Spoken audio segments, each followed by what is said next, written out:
Hannah, correct? Yes. And Eileen. Yep. How are you doing? Good. How are you? I'm doing well.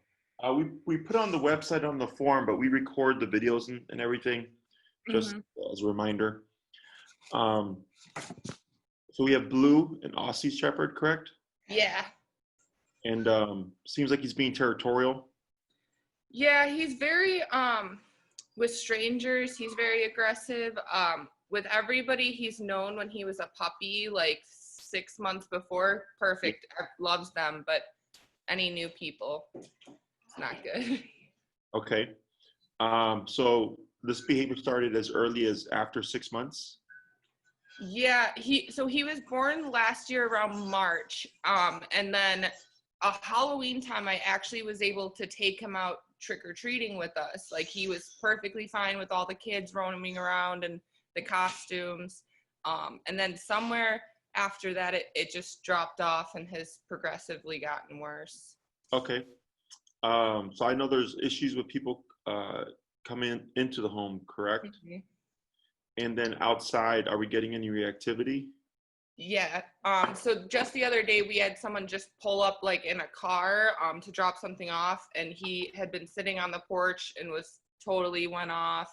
If somebody approaches us on a leash, as long as they don't get too close, he'll let them pass. But if they get what he deems is too close, then he'll freak out too. What's that too close distance?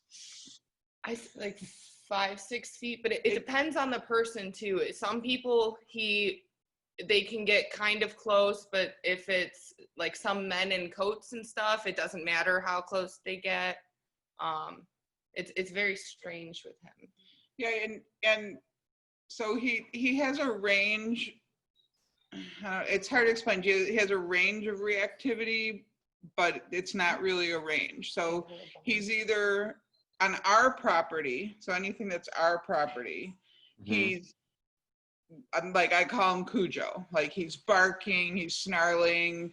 You cannot get him, like, he is locked in, and just like you could put him on a leash and like try and pull him away, but he's like lunging, snarling, grout, teeth. Outside of the house, so in other words, away from our property or his territory, it'll be a stare, like he'll have a real intense stare. Sure. Or sometimes like the person will kind of make it by and he'll like watch them, and then a little snap, like just like a little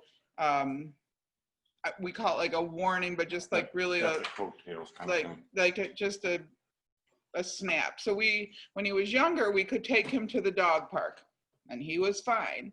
Now, like, personally, I'm not comfortable taking him to the dog park, because one of the last times we took him, we were walking near a man who also had an Australian Shepherd, some kind of mix like him.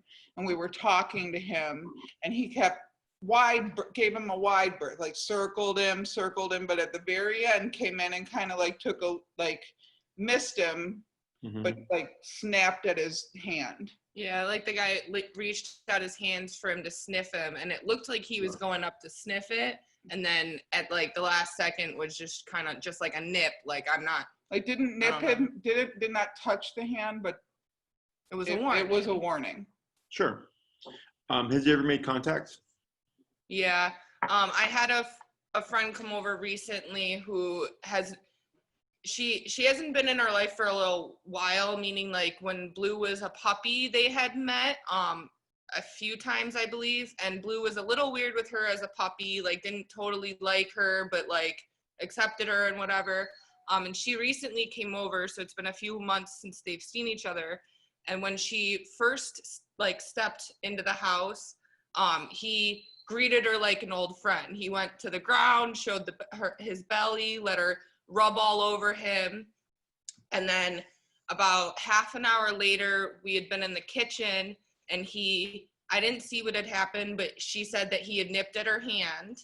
So I told her just to stand there. I corrected him, and then it seemed to be over, and we were sitting on the porch, and all of a sudden he went at her face. Well, and I watched it. It was one bite straight to the face. She was sitting down like over here, and Hannah was at a 90-degree angle. And Hannah said they were telling me what had happened, and he seemed fine. He was calm. He was wagging his tail. And this is what, we've had dogs for a long time, so this is what concerns me, is it feels unpredictable to me. Like, I know it has to do with people, but so Hannah was sitting on a 90-degree angle. Hannah said something to the effect of, "Do you want to eat?" He looked at her. He was very, like, wagged his tail, with like whole body wag. Hannah stood up, and he basically like turned and went up at Elliot, who was still sitting on a chair at her face. She hadn't moved, but she had been leaning kind of over towards him, and I'm the one who moved. I stood up, and he went at her for some reason, and he didn't continuously go at her. It was just a one shot. I put him down, and then he backed off. Like, he didn't go back at her. It wasn't like a continuous aggression thing.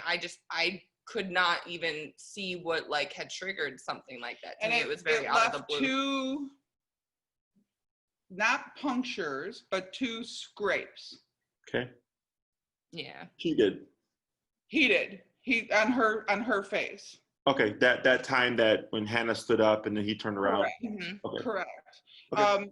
But, and again, so like one of the things for us, like if you give him a treat, he's very gentle. If you put your hand in his mouth, he's very gentle. If you pull on his fur, like I said, we've had dogs before, so we would like put our hands in the bowls of them when they were puppies, you know, take the food back and forth from them. Like, there's no, I can never take anything. I can never make him, like, I've not ever tried, but like I can put my like hand in between each of his paws or fiddle with his nails or do his ears, and he will never even growl at me or anything. He'll kind of just lay there and let me do it, and it's perfect with me. And like Elliot didn't do anything in that moment, but he saw something there, I guess. Sure.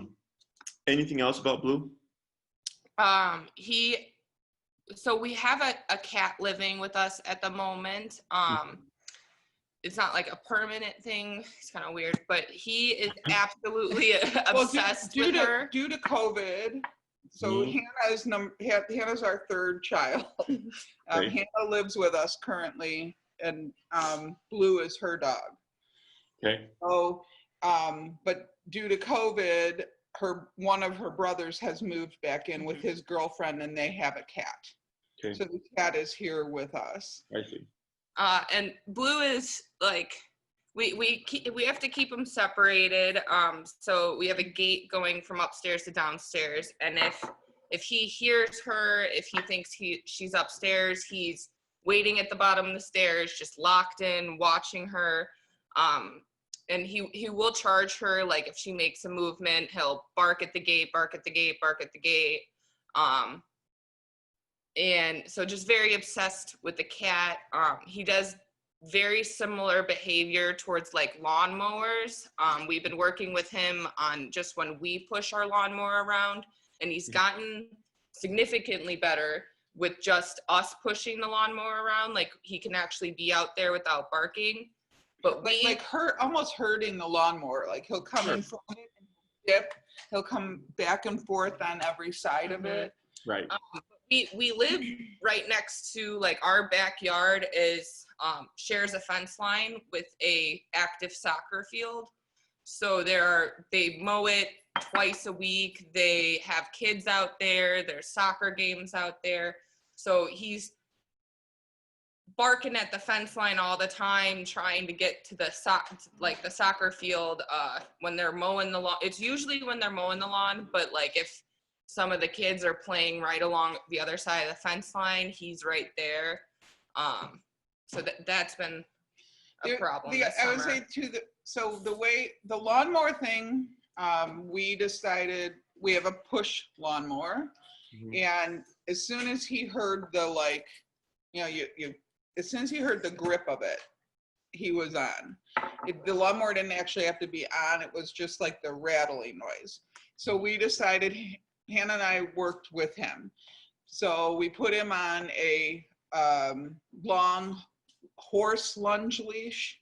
Okay. And I pushed the lawnmower quietly. She praised him and gave him treats, yada, yada.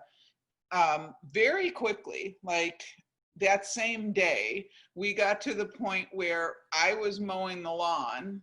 He was on the horse lunge leash and running around the yard without being controlled. Like he was fine with it. He could lay down, he'd ignore it. As soon as we took him off the lunge leash, he went after the lawnmower again. But it was only once. We were able to get him kind of calmed down again. My point is, to me, he's the smartest dog we've ever owned. He makes decisions.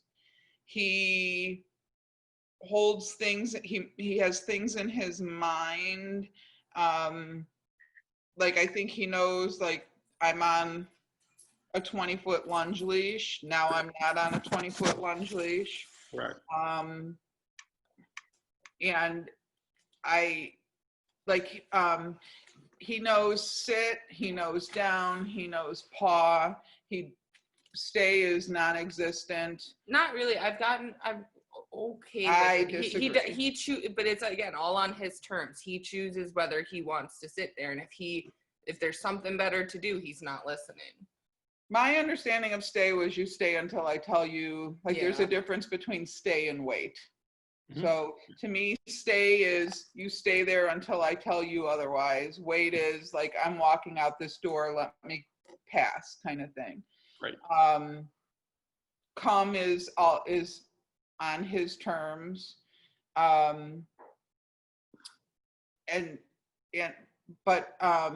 Like Hannah started working with him, like when she realized hands were reactivity, like he'll actually you can put out your hand and say touch, and he'll put his muzzle to where you put your hand.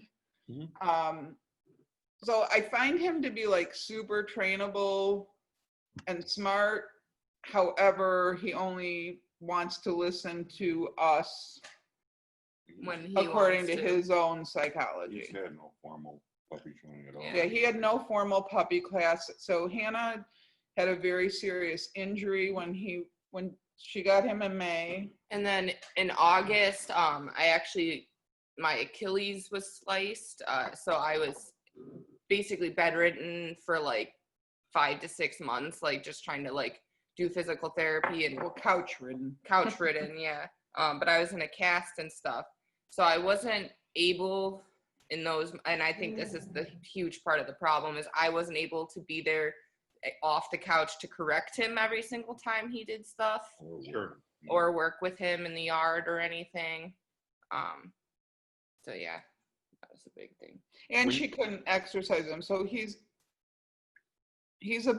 less barky. He's a better dog. I mean, obviously he's a Australian Shepherd. So he's a better dog if he's run, like literally, like I'll take him for a run, or my son will take him for a run, or Hannah's now starting to run. Which he's been getting pretty regular. Significant exercise. Like he much calmer. He's much calmer, but it doesn't mean he won't engage in those other behaviors.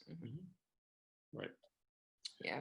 When you take him out for a walk or a run, do you ever feel like, or do you ever see any like kind of nervous tendencies, or is he just? Oh yeah, I think whenever we like approach someone, a lot of the aggression, I think, is like fear-based. It's secondary to the anxiety. I think he sees someone and his head kind of comes down. He's watching them, and I think he gets a little bit nervous. And then if there is like if a car backfires near us, or there's like a loud sound, he'll put his butt down and run a little bit. Like he does kind of like scare pretty easily, especially with like sounds a little bit. But I took him for a run once and he tripped me.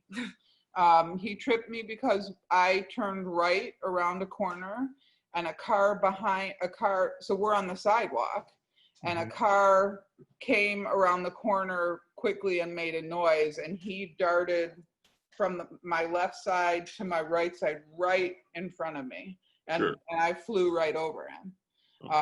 And people, you know, I got myself up and stuff, and people were like stopping, and I'm like, no, like, you know, don't come by the dog, I'm okay. But when he was a puppy, he was afraid of shadows, plastic bags. Yeah, it's like like anxiety, I think. Is we went out for a walk the other night, and there was like a Mylar balloon on the opposite side of like a bush, and he kind of like looked at it, wasn't sure. We let him sniff it, and then he was fine. But he doesn't have that, you know, with people, he doesn't have that inquisition. Like, he doesn't like go, oh, like, new person, I may smell you. That's not his attitude. If someone he doesn't know comes into the home, I would assume lots of barking, right? Mm-hmm. And then does he settle after a period of time? No, so I actually had a friend from college come stay with us, and this is kind of where we realized it was like a bigger problem than we had thought. So my friend came over, and we initially, knowing Blue, we had them meet outside of the house on a leash. Off the property. Off the property. We just had them walk by each other, and immediately Blue was snapping, pulling at the leash, everything. And we had worked. You need to clarify that. So I brought him, Hannah went and met Gavin, the friend, out off the property. I brought Blue down the driveway on a leash. As soon as he saw Hannah talking to Gavin, he lost his mind, lunging, snapping, growling, wanted everything he could do to get there. So as I approached, I tell him to sit. When he kind of just calmed down a little bit, then I moved closer. As soon as we got within, you know, what he thought was like a attack distance, back to the lunging, snapping, growling. I can't remember exactly what we did, but I mean, Gavin was staying here. So I said, just like, go in the house. I'll bring him in later. I'll keep him on a leash. I mean, because, so Gavin brought his stuff in. Hannah was feeling awful. I brought him in and sat, we have 2 couches in the living room. I sat on one couch with Blue on a leash. They sat on another. We got to the point where, and I just said Gavin would just throw him treats. So at first he wouldn't even, when he's like this, like there's almost no treat, even like it's like he's not smelling. He's very food motivated normally, but when he gets in his on mode, it's like no matter what you can offer him, he doesn't care. He wants what he wants. So that person that he's like at locked first he in wouldn't on. even take a treat. I mean, and we did this for a very long time. Yeah, it had to be a couple hours. We did that, and it got to the point where he would actually take a treat out of his hand, like out of a flat hand, but still, like when he was taking it, his whole body was back, and it was just his head coming out. It was like as much distance between them as he could, and even then, I did not trust him to not bite the hand because he was acting so strange. But eventually there was a point where like he was taking it, and then there was a snap. And Gavin hadn't moved. He hadn't like put his hand up or down. So we kind of like said too much for the dog, too much for the humans. We put him in his crate. We actually moved his crate in a bedroom. His crate is in the living room. And we do have another dog. I think that's important for you to know. I haven't gotten that. Yeah, I saw that. And we put the crate in a bedroom, and he bark, like just, then the next morning I thought, okay, maybe things will be better. You know, like he knows Gavin's in the house and everything. Gavin came down the stairs. It was like he had walked in for Cujo, the first time. We call Cujo. Cujo came back. Okay. Anything else? No, I mean, it's very hard for us. Like, we love this dog and feel like he's a very, we love this dog. He's a great family dog with the people in our four walls. It is very, we do not want him, he's already, you know, hit Elliot. We do not want him hurting someone. The gas guy came in the backyard and he had him cornered. Like he cannot run the house. Like, you know, we need some tools to tell him, like, disengage. We've got this. You don't have to, like, own the universe. Okay. You know? So on that note, if you could have what you're wanting with Blue, what does that look like?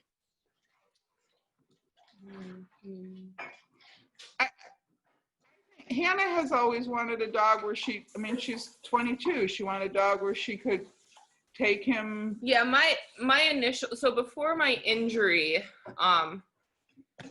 and before, like, I literally wasn't able to walk for a while, but can you not? Sorry. My image was when I got him, like, I wanted to take him on hikes. Like, I love that he's an active breed. I love that, and I wanted to be able to take him, like, with me on, like, adventures, and I'd love to be able to, like, go to Starved Rock with him, like, on a leash, and be able to go down a trail and not worry if with friends, or if a kid comes down the trail. Like, one of my best friends, she has little sisters. They've come over for months and they love Blue, but now I'm kind of feeling like they can't come over again because I don't know if he, like, through the quarantine, if he'll remember them the same way. And so, like, I want him to be, he doesn't have to love being pet by other people. He doesn't have to, like, show them the same love he shows me. But if a kid comes up to him, I want him to not react to them. I want him to sit there, and if they touch him, I want them to let him touch him. Like, I want him to just act like a normal dog without all of the lunging and barking, but in public too. Like, I want to be able to take him on walks and not have to worry about him attacking someone, I guess. Well, and Hannah's 22. What's she gonna do? She has no significant other. Yeah, right now. I don't think what I happens could right when now. When she starts? That's him. What happens when she starts dating? No. I don't know if you wanna. Yeah, let's take a look at the troublemaker. Oh. Oh, I see. Yeah. How old is he again? He turned 1 in March. And he's neutered? Yes, he's neutered. All right. Anything else?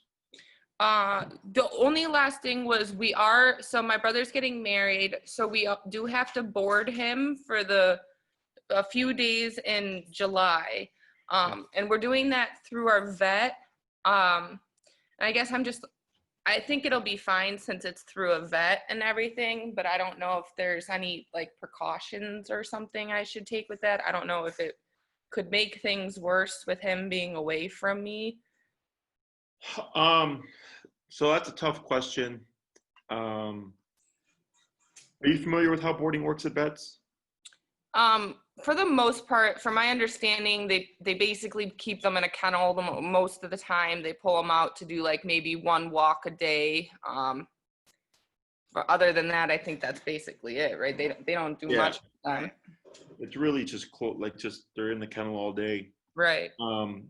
Behaviorally, in my opinion, vets don't know anything. Right. Even though people typically seek them out first for behavioral help, and all they do is typically prescribe, like, fluoxetine or trazodone, some kind of And the vet has recommended that for him, Sure. although we didn't put him on that, and then also recommended, what was the name of the organization?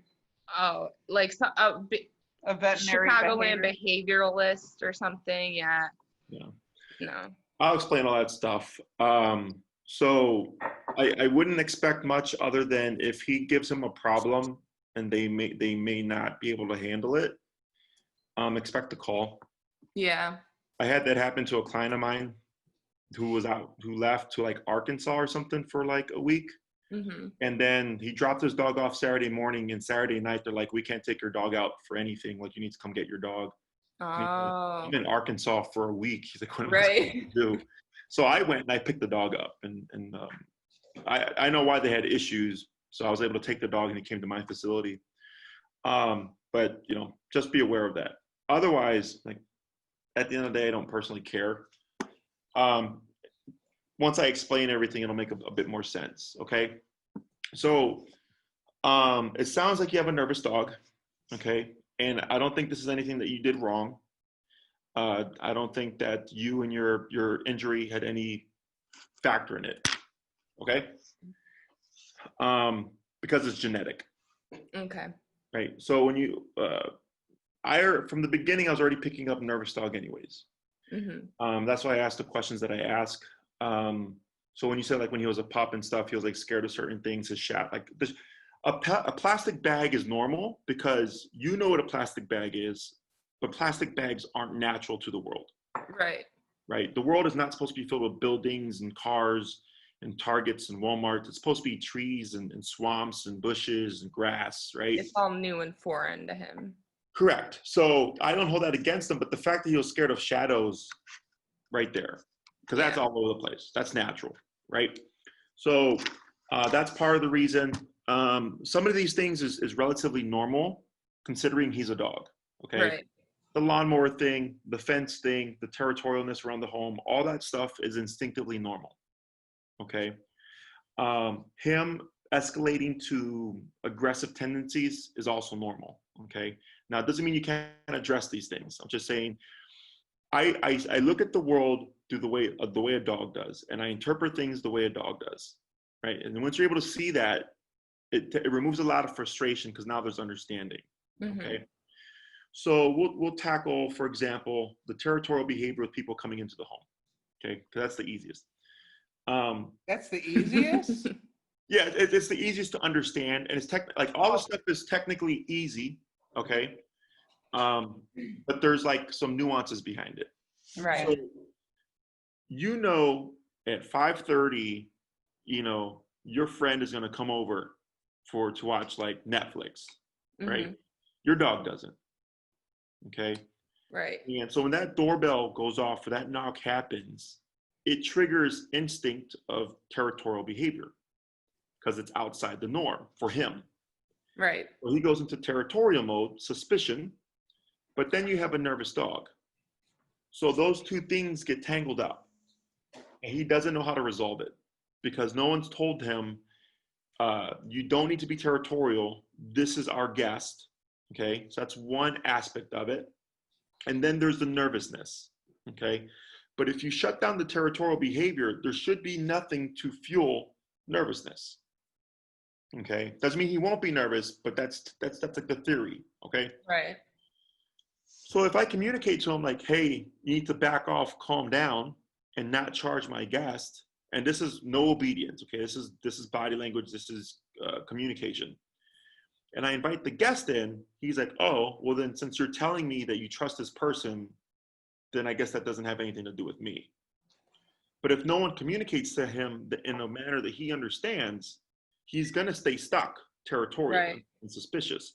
So that's why I asked, you know, if anybody came over, does he ever settle? Because typically with nervous energy, they'll bark for a bit, and then maybe an hour goes by and they settle down when everything's calm. And then when the person stands up, they trigger and they start barking again. Yep. That's typical nervous behavior.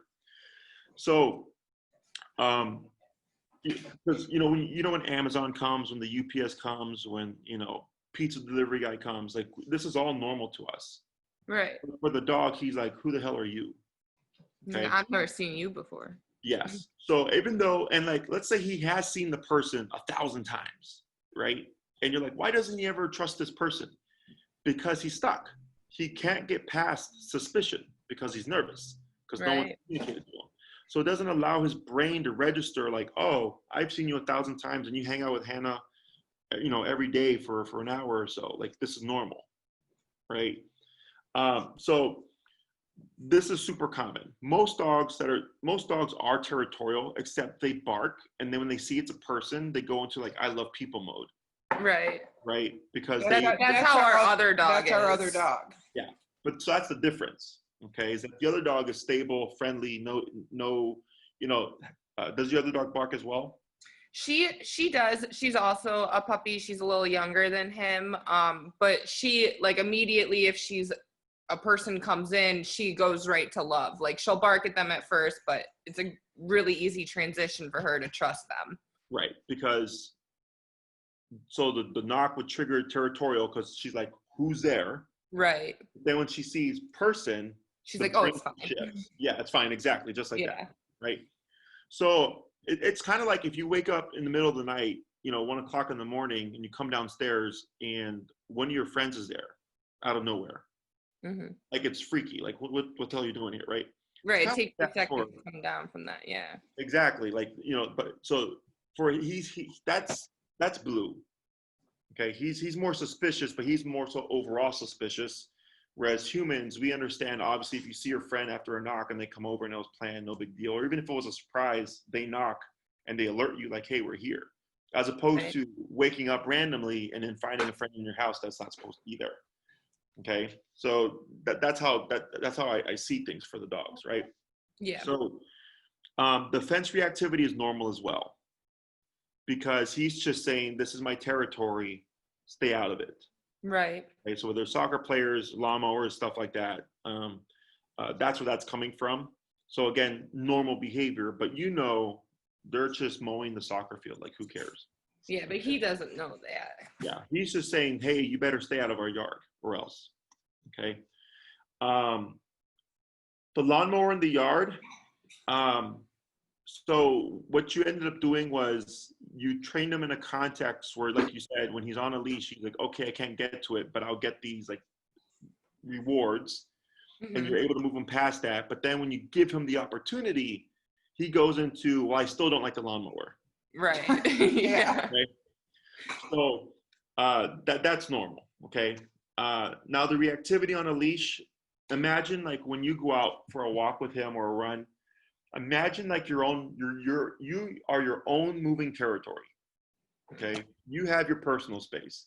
Yeah. And if you see a friend on the street, you may approach them and hug them, right? And you go into each other's, what we call our intimate space, which is 2 to 3 feet around you. That's your intimate space. Okay. And then you step back and then you have a conversation, right? So you have that 2 to 3 foot intimate space kind of territory. And what Blue is doing is saying like, stay away from my owner's space. Yeah. Okay, so it's kind of like what he's doing at the house, but he's doing it on a smaller scale. I'm guessing like fast moving things or bikes or rollerbladers. Bikes, he is suspicious of them, but he doesn't like uncontrollably lunge at them or particularly go at them. He is curious and interested in them though. He's afraid. To me, it feels like if it comes from behind, it's worse than if it comes from in front. Sure. Oh yeah. For a nervous dog, for sure. Mm-hmm. Okay. So all that's normal for your case. Okay. It's not normal for dogs. It's just normal for your case. Right. And right. I mean, I shouldn't say the moving, the coming from behind. Obviously, like, people get startled as well, right? If something just happens, but how would you say it's not all the time something behind you. Like there's some things that you kind of hear it coming, or whatever, and you're aware of. Right. But when you have a nervous dog, again, their suspicion is very high. So that's where that comes from. So again, that's normal. So out of all this stuff here and actually going back to the 6-month thing, that's actually really common. Okay. It's like one of the most common things that I hear is, so at 6 months and a year are 2 pivotal shifts for a dog mentally. Okay. Okay. So many people, when I'm asking them questions, and let's say the dog's dog aggressive and they were friendly, and I'll tell them, at what age did you start to notice these behaviors? And they'll say 6 months, a year. Or something will happen, like the dog will be attacked, and I'll ask them, at what age did the attack happen? Oh, 5, 6 months. I'm like, yeah, that's right, because it's happening right when there's a shift. Okay. Right. And typically, like you noted, dogs are fine with other dogs or people that they met before the shift or the problem happened. Okay. Now, in your case with your friend, because you said he did meet her, right? Mhm. Yeah. Sparingly. Was it prior to 6 months? Yeah, they met when he was very little. I think it was like 4 months or something. And then she had come back, I think 2 or 3 times. But I'm going to be brutal, which is he didn't like her Right. from moment one. Right, She right. sat down on the floor. I don't remember if he growled. There was something weird. Like everybody else had come in, and he was accepting. She was the first person where she came in, and he didn't like her. She was she's not a dog person, and she acts kind of strange around dogs. She's a little bit, I think, nervous herself. Sure. So I think that was a thing. And she thought he was very cute. So at the beginning, she was like, "Oh my God, you're so cute!" Oh my God, right in his face. And he did not respond well to that at all. He did not. He kept moving away from her, like. So Clear, yeah. nervous dogs hate boisterous energy. Okay. Boisterous energy that they're not accustomed to. Like if you guys are like that with him, it's because you've known him since he was a puppy from day one. Exactly, yeah. Right? There's that, plus weak dogs or weak energy targets weaker energy. So that's like bullies. They bully kids they know they can bully. Right? But they're really insecure kids. They're trying to like seem tough or whatever, right? Mhm. Same thing for dogs. Okay. So out of all the things you listed here, the most difficult one is really building trust with Blue, with people. Mhm. Okay. Because I can't make him trust people. I can't make it happen. I have exercises and I have things that we can do to attempt to make it happen. Right. But if it's just not there, it's not there. Okay. But stopping or preventing behaviors is actually not a problem. Okay. Depending on what you're comfortable with. Okay. So the way I look at it is people assume with training that once the dog learns, it shouldn't be a problem. But dogs don't learn like a human does. Okay. So like, if you don't have the means to control Blue and he has the opportunity to, potentially bite someone or like nip or growl at them with no repercussions, he's going to do it. Okay. Humans are the same way. So, the most common thing I use is driving. Like very rarely do I see people going the speed limit on the expressway. Right? And we can all agree with that. But as soon as they see a squad car, everybody slows down. Mm-hmm. As soon as that squad car is gone, everybody speeds up, right? It's opportunistic behavior because they know there's no repercussions, right? Or if there's like a stoplight or a red light camera that you're aware of, and you get a ticket the first time, you're like, okay, well, I'm not going to run that light anymore because I know there's a camera there, right? You adjust your behavior only because you know there's a consequence, okay? Dogs are the same way. So a lot of people are hoping that the dog will get trained and then we're done, okay? Blue is a 3 to 4 year old child, forever, okay? You have to tell the 3 to 4 year old child what to do. Go get dressed, go put away your toys. I'm a preschool teacher, so yeah, yeah, tell them what to do, right? And truthfully, that's why I tried with behaviorism and tried like teaching him, like, I expect you to sit when people pass or whatever. But again, opportunistic, it's like, he's not consistent. Yes, and we'll go into that. So, but good, 3 to 4 year old kids, they have to be told what to do, right? Yep. You get it. That's his learning capacity. Humans mature 3 to 4 to 5 to 6 to 18, 21, adult, senior, blah, blah, blah, right? Yeah. So, but even then, again, if for some personality types, if they can get away with something, they'll do it. Right. right? So that's dog. 3 to 4 year old kid, opportunistic. If he's able to, he'll do it. Okay. So before reaching out, did you guys do any research on me? Just a little bit. Like I read some reviews and stuff. That's kind of all. All right. So I'm what's predominantly known as an e-collar trainer. Mm-hmm. Okay, I use e-collars and prong collars on occasion, but all my dogs over 6 months are e-collar trained. Okay. The reason why I do e-collar is because I get off-leash control. I can settle behavior problems with no conflict. And it's very easy to teach. So like right now with COVID, how would you say, it's made things very interesting.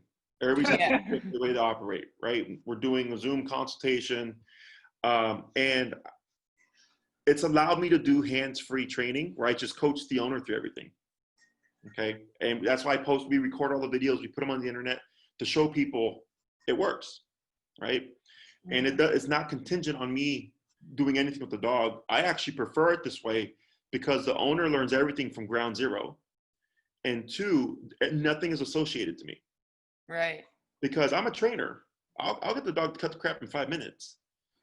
But then he's like, but it's kind of like with kids, they know who they can get away with stuff. Sure, then the new teacher comes Yeah. in the room and it's like, I'm gonna test you next. Yeah, that was actually what I was thinking about when I was considering getting him a trainer. Is I think he will listen to one person. Like I don't doubt that a trainer knows what to do and can get him to listen. It's just whether or not he'll listen to me when I tell him to do it. Like. Mm-hmm. So that's a big factor there. Mm-hmm. Okay. So so I'm actually all for not touching the dog because it's better for the owner. Yeah. Okay. So the reason why I like e-collar is he doesn't know where it's coming from. That's why there's no conflict. Okay. With a prong collar, when you yank the dog, he sees it, right? Right. And conflict is healthy. Like conflict and dominance hierarchy is healthy, but a lot of people don't know how to do it correctly. Okay. They tend to put in too much aggression or too much emotion or too much frustration or too much force into the physical corrections because they're thinking they have to like really just prove a point. And when you see me do it, I'm completely blasé. Neutral. Yes. Yeah. Like the correction may be firm and harsh, but I'm neutral. Mm-hmm. Right. And that's what owners have a hard time. Yeah. So it's at a press of a button and it removes emotion and it removes that conflict. Okay. Also, we don't have to worry about physical strength. So like, let's say, even though he's a nervous dog, when Blue becomes overwhelmed with stress and his stress is like at a 15, if your harshest correction on a prong collar is a 10, you'll never match 15. Oh yeah. Yeah, and I definitely understand. I understand that. Yeah. So the e-collar removes that because the intensity goes 0 to 127, and I can adjust it specifically to the dog's temperament and to their state of mind. You know, so as long as the owner is willing to go to the point necessary, they'll be able to stop it. You know, so like we always start low, we work our way up. You know, so if we started at 10 and went up to 80 before he finally stopped, then I go 80 at that moment was the answer. Okay, whereas people, because they're logical, they start to feel bad because they go 80 out of 127. They're like, that's what is that? 2/3 of the level. Yeah, and they're like, oh my God. I'm like, but that's not how dogs think. Dogs so by e-collar, excuse me, you mean like, so we used to have like an invisible fence. Mm-hmm. So it's like an invisible fence kind of very similar thing. Yes. But with an adjustment, with Correct. A range of adjustments. And where is an invisible fence versus a 137? Right. So like invisible fences usually go to like 5, maybe 10. Oh. Right. Okay. 127 and 10 are the same. But I have 117 more breaks. Got it. Yeah. I'm just laughing because my boys actually, would put the collar on and shock each other. My brothers did that. Yeah, that's This is a shock. This is a shock collar you're talking about. There, huh? Sorry. And I'm sorry, Alice, who's my son's girlfriend, is also here. sure. And my son has walked in and out. So we're everybody who lives in the house. You want to meet the whole family, don't you? Everybody who lives in the house is here. Sure. So that we're all here. Yeah, well, yeah, everybody's welcome to watch. So yeah, it's except with an e-collar, you determine the intensity and you determine when it happens. Okay. Is it all shock or is there vibration involved in that? There's a vibration function, but I don't use it, and I'll explain why. Okay. Dogs are physical animals. If he doesn't like something, what's he do? Runs away, Yeah. doesn't do it. If you can't run away, Bites. He'll come Okay. forward in some fashion. yeah, he's snapping and biting, or threatening, right, to bite, to make contact. In one case, light contact. Mhm. So if he did something that another dog disagreed with, they'd bite him. They don't say, "Hey, you hurt my feelings with the way you approached me." No, it they wrestle. I makes mean, our sense. two dogs wrestle with each other, and then somebody will take it too far, and then the other person will whine and they'll scold each other or whatever. Yeah. Right. So, and it's perfectly normal. That's how they handle things. And the popular opinion on, using food to fix things is not realistic. Yeah. Food is great for reinforcing things you want to see again.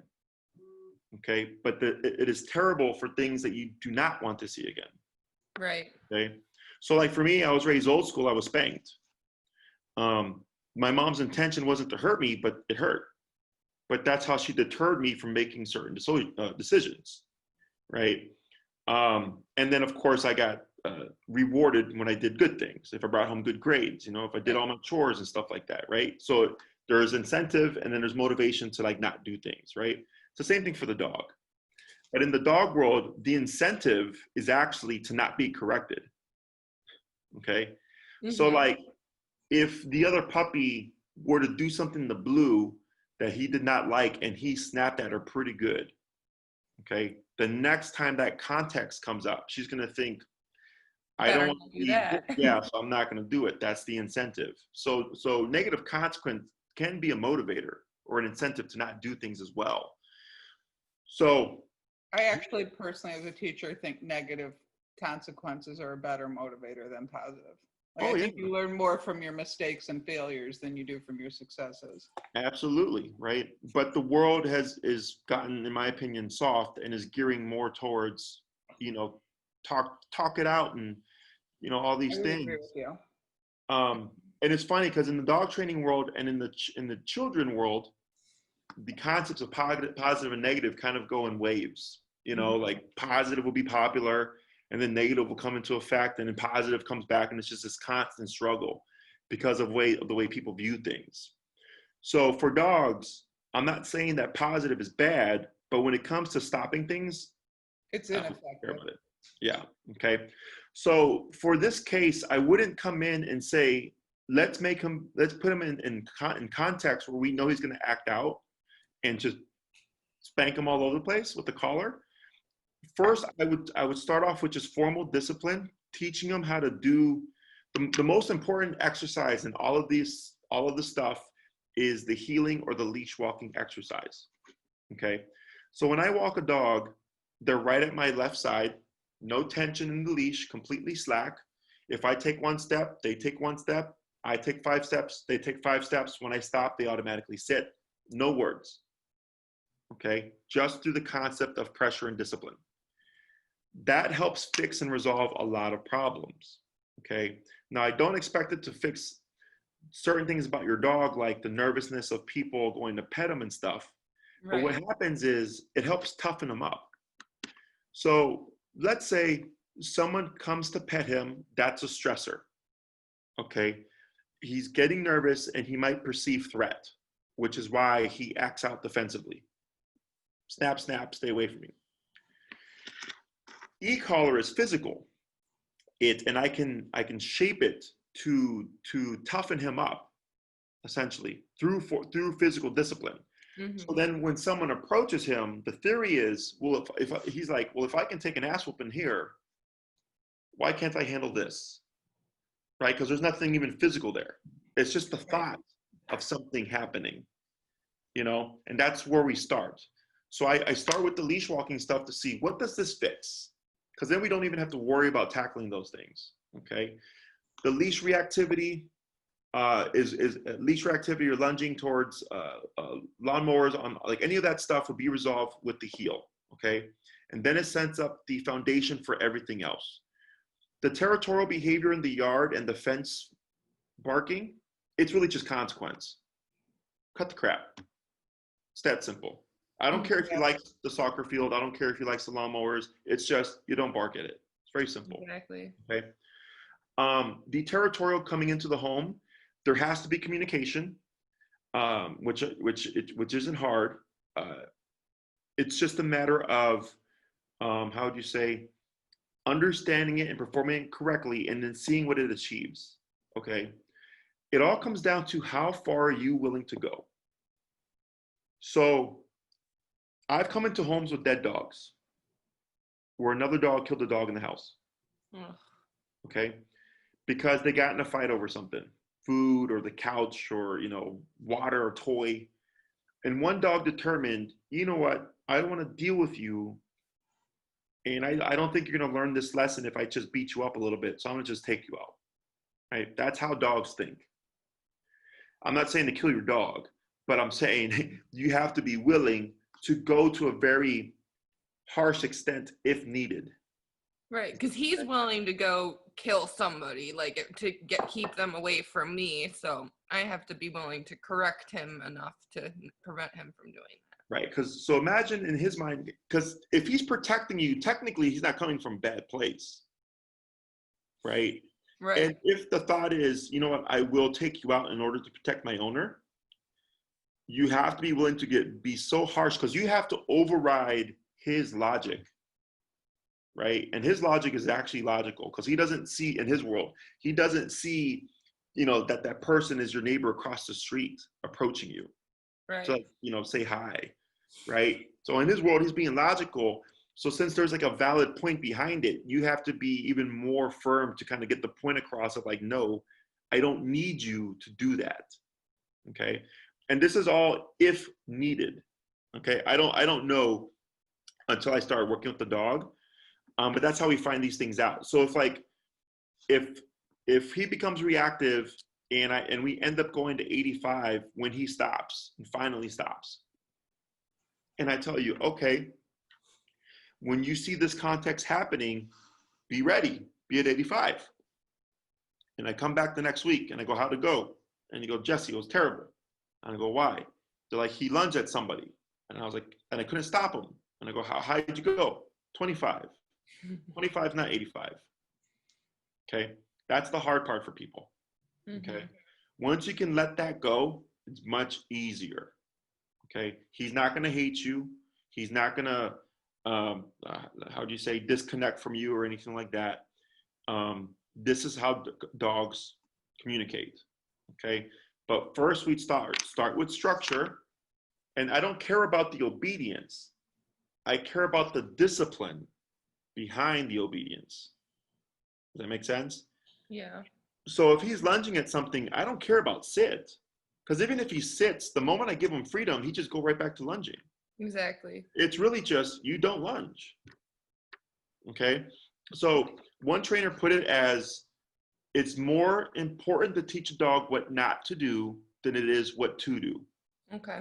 Because nobody really cares if their dog sits and lays down and all that stuff. What people care about is their dog isn't aggressive, doesn't bite, doesn't bark a whole lot. Ideally doesn't pull a bunch, but there's tools that can kind of alleviate that.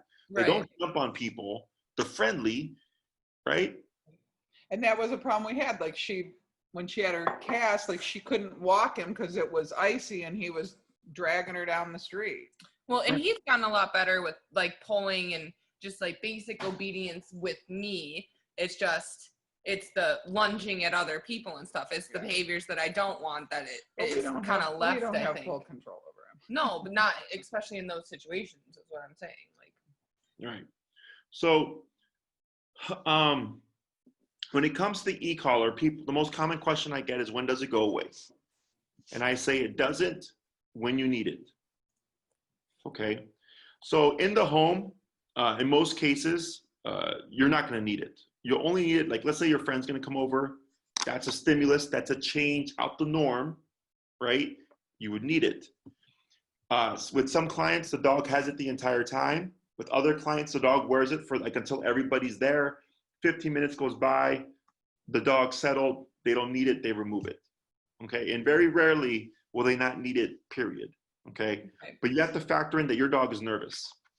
Okay, I can't make your dog unnervous. I can only teach them how to handle it better and give you the tools to handle him better.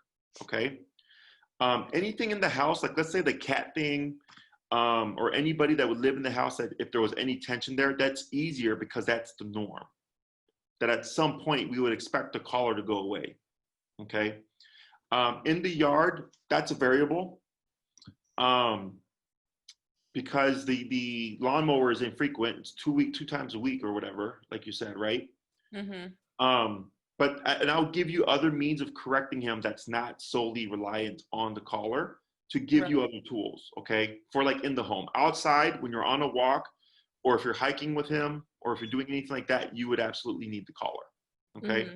So look at the collars as a cop, right? It's the cop on the expressway that everybody's gonna slow down to.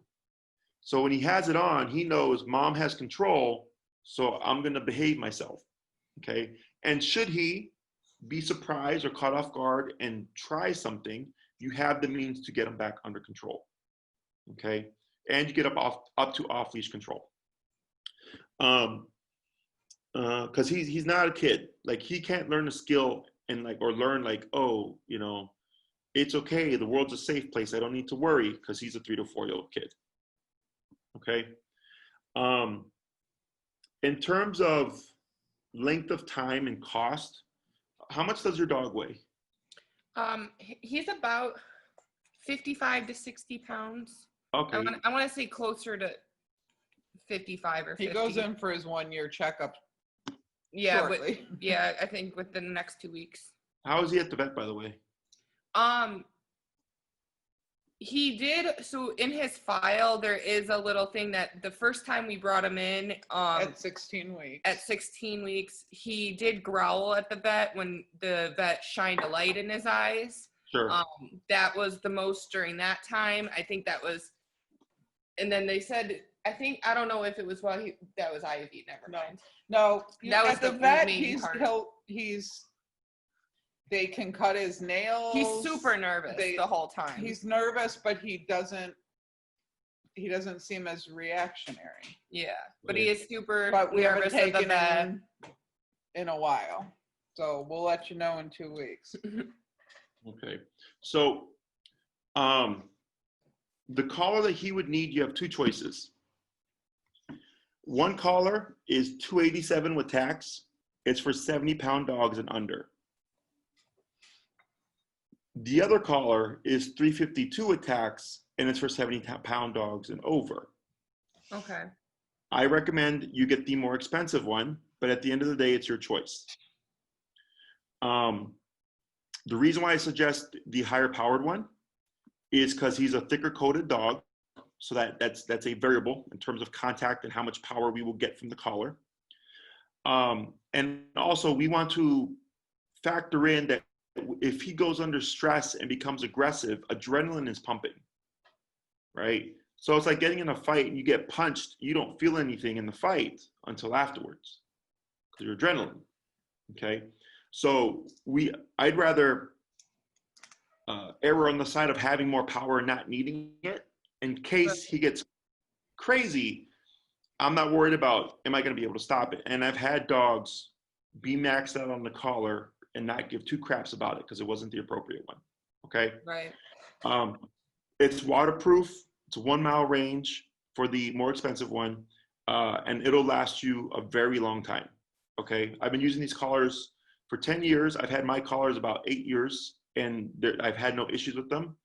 The most common issue is that the battery does die because it's rechargeable lithium battery. You go on Amazon or you go on the website Dogtra, it's a $20 battery, you order it, you replace it, good to go.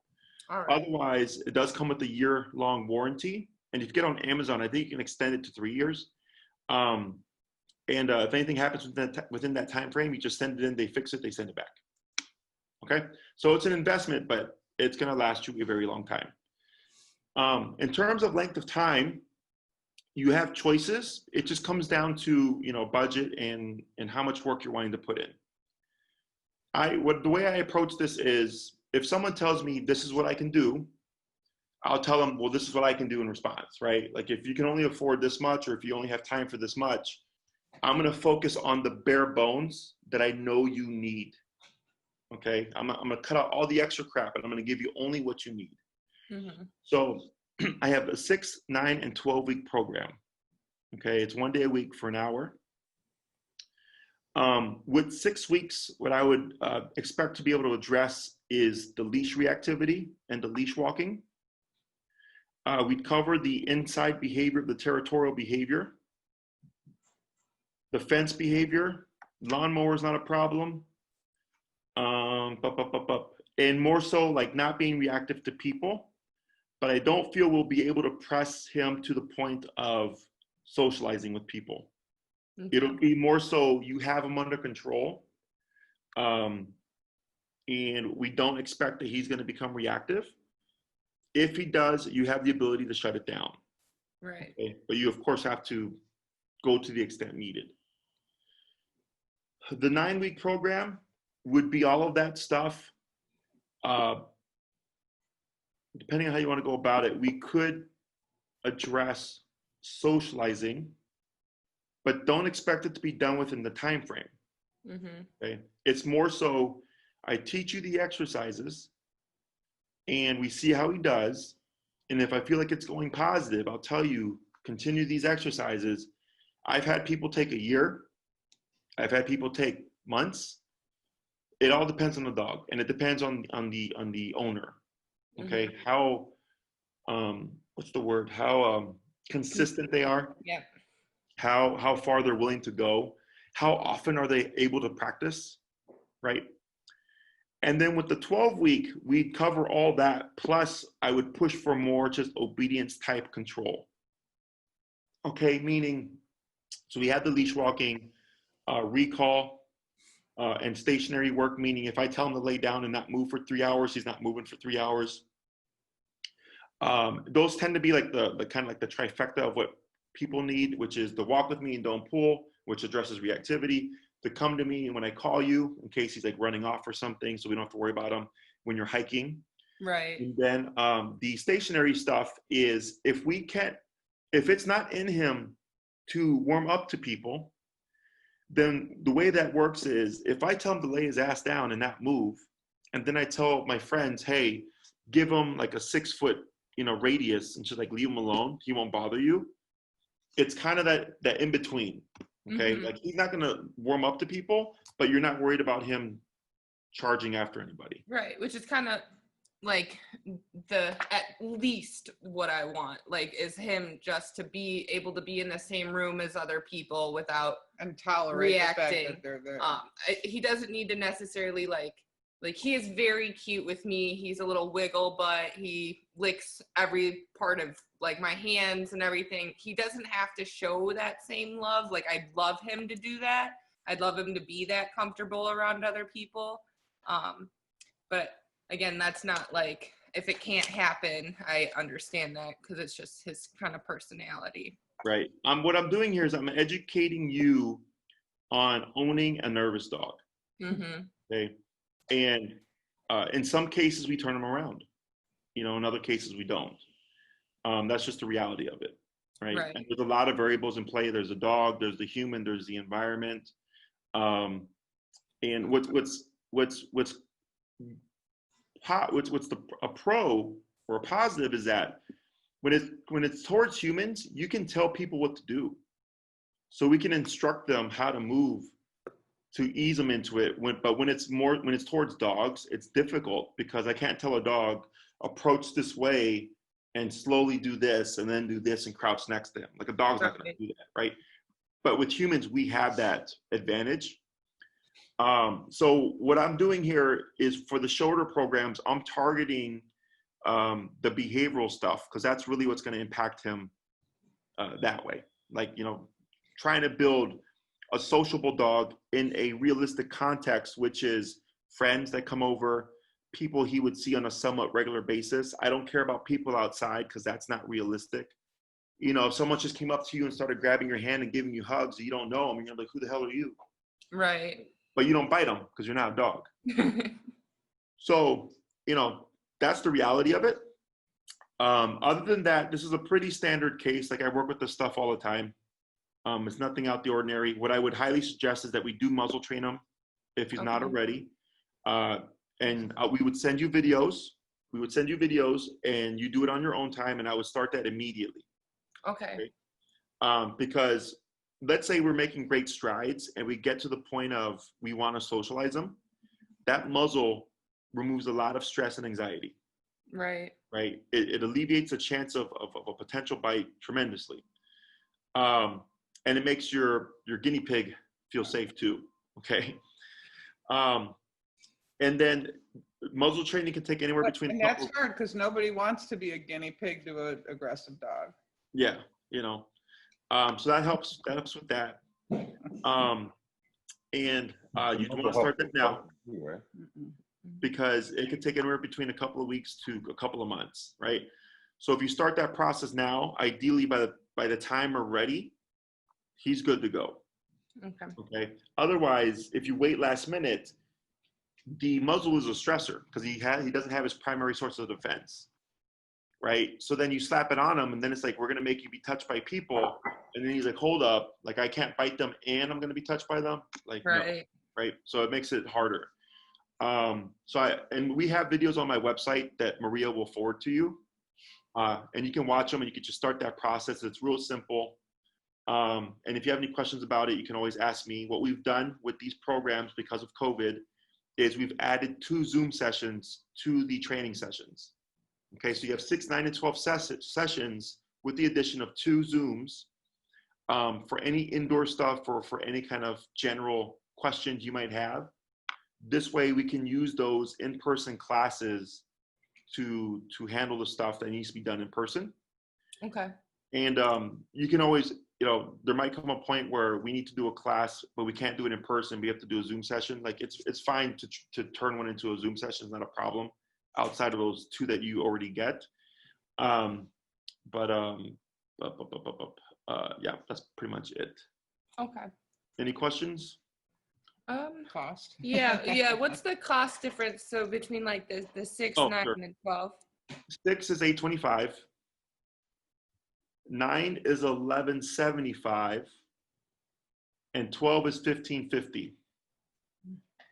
Okay, and where we work is at Oz Park. Are you guys by Oz? No, we're in Buffalo Grove, but I know Oh we're yeah, you guys are in Prairie. You're in Prairie, Illinois. Yeah. Prairie View. Yeah, we're A little ways, but yeah. it wouldn't be too bad. Yeah. I know Oz Park in the city, Correct. right? Yeah. Since you guys are coming from afar, we can pick a park that's by the expressway. I used to do home to home, but most of my time is here at the facility now because I'm on reduced staff because of there's no dogs. Right. So I man the fort here. So to try to squeeze as many people as possible, we meet them at Oz on Saturday and Sunday.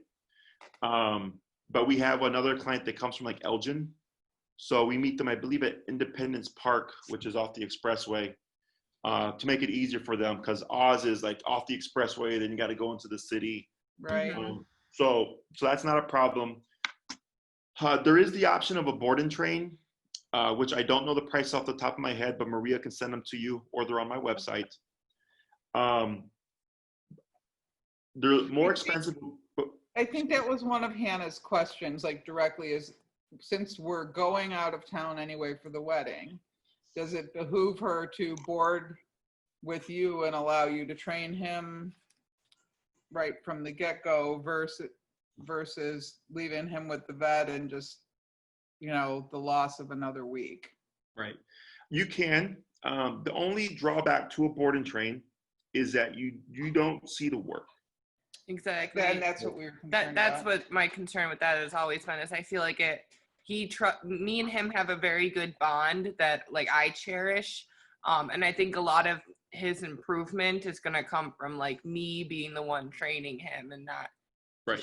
shipping him off. Now, what you could do is, whether or not you start before or after you move, he's welcome to board here. We specialize in dogs with issues. And if you know you're going to train, you know, we won't go out of our way to train him unless it's a board and train. But we reinforce all stuff here. So if he does something we disagree with, we'd already start the correction process. Right. Okay. If you did start your training, you know, in person and then decided to board him, you don't have to do a board and train. You would just leave him here with us for standard boarding with his collar, and Reach has reinforced everything. Okay. If you want us to actively work with him, because when we do our board and trains, it's from big open to close. It's all day. Work the dogs. We don't do 30-minute, like little short sessions. Like the dog's training all day. Right. Okay. So they usually come home pretty exhausted. But there's certain things that we wouldn't be able to handle, like not handle, but because he wouldn't be territorial here because it's not his home. You know, we could try to recreate fence reactivity in our pen, but we may not see that. Right. Leash reactivity, yeah, we could address. Lawnmower, well, I don't have a lawn to mow. You know, but obedience stuff we could reinforce or start teaching. That's not a problem. Reactivity we can address, not a problem.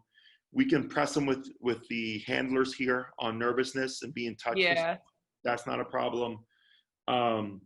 It's just personal preference. You have choices. He's not a dog that I would say like would need to come on a board and train in order for us to handle him. It's what we specialize in. This is a case that we see all the time, so I'm not worried about it. Right. So you could do a board and train if you'd like. You could even do a 1 week to give you a head start, or a 1 week in the middle of what you're doing. Like, I don't care. Or you can do a standard training program and then just board them here. Or you could just take them to the vet, get them back. Whatever happens there happens, because it's all about consequence. So even if you were to digress, it's just reinforcing the fact that now there's consequence in life and you're not going to get away with it. Okay. So I have to head out. I have to drop off a dog here. Okay. But Maria will get in contact with you. She'll reiterate all those prices and stuff. She'll send you a form, and then I'll try to remember to let her know that you're coming from afar. Okay. So if you're meeting us, so that we can meet closer to you. Otherwise, if she says Oz Park, just tell her like, oh, Jesse said we can do Independence because we're coming from Prairie or what have you. And then we'll figure it out from there. Okay. All right. Do you know, are there payment plans for the options? Or is it kind of a lump sum kind of If thing? you do a longer payment program, it's half down, and then a quarter 2 weeks later, then a quarter 2 weeks later. Okay. And then if you do like a board and train, there's half down and half on the pickup of the dog. Okay. That also comes with follow-up classes of its own. It's on the website as well, if you go to my website. But she can help you with any other stuff like that, okay? Okay, perfect. Thank you so much. Thank you. We'll be in touch. You're welcome. I have one quick question. Can I ask you? Yes, sir. Hannah is a total animal lover. I mean, she can't even see a mouse in the mousetrap. She had some concerns about the shock collar initially, whether it would make him worse in a hot situation and whether it's hurting him. So I think she has some concerns about the shock collar. Sure. So if the dog looks like it's getting worse, it's because it's not high enough. Okay, so it won't make him worse. Correct. By shocking him won't make him more aggressive. Correct. See, Okay. like that's yes and no, because if it's not at the correct level, it's just pissing the dog off. It's just annoying. But if you're at the correct level, he's gonna be like, I don't like this, I better cut the crap. Right? But it's all about how you teach it. That's the most important part. It's not just coming and zap the dog for being bad. Like that's why I said start with the structure first, and then we progress into the behavior. If you go to my YouTube channel, if you search my name, you can even go to my website. I have complete uncut training videos of me working with dogs. Okay, I'll be sure to check that out. The one you should look at is a recent one. The dog's name is Mac. Okay, Mac lesson 1. That one's a really good visual of how the collar works, because he ends up going very high on the collar. But when you see him, he's not like, you know, yelping all over the place, and you see the effectiveness of it when it's done correctly. Right. So yeah, feel free to check out my YouTube channel. That's why I film these things and all that stuff, so that people can see like, oh, like this is how it works, and I'm not like coming in there hot, just blasting the dog for no reason. Right, right. Okay. All right. I gotta head out, guys. It was a pleasure. Thank you. Thank you. We Let us know. appreciate it. Thank you very Thank much. you. Bye.